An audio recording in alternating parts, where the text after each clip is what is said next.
AT for literally using a person as a chair just to show my enemies I'm their equal. Let me set the scene.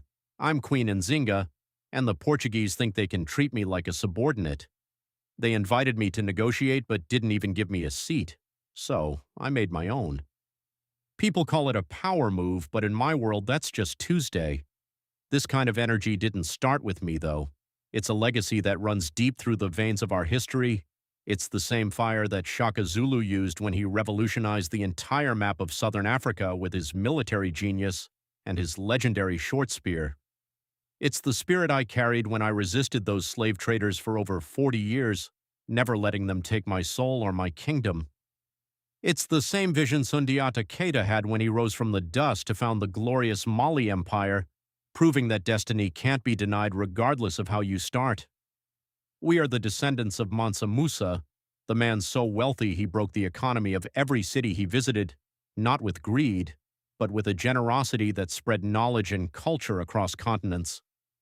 We carry the courage of Yaa Asantewaa, the Queen Mother who looked at the British and said if the men won't fight, the women will. We remember Ovenramwen Nogbaisi, who stood tall against the British assault on Benin City, a king who would rather lose his throne than his dignity. We are inspired by Queen Amina of Zazzau, a warrior who didn't wait for permission to conquer, expanding her territories through sheer will and tactical brilliance. We see the resilience of Samurai Touré, who turned the forest into a fortress against colonial forces for decades.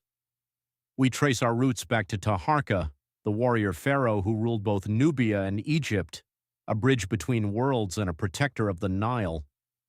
We seek the wisdom of Makeda, the Queen of Sheba, whose diplomacy and spiritual influence still resonate through the ages.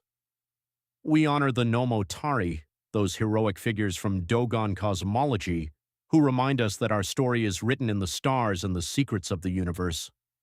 We feel the defiance of King Bahanzin, the Lion of Dahomey, who fought the French fiercely to protect his people's sovereignty.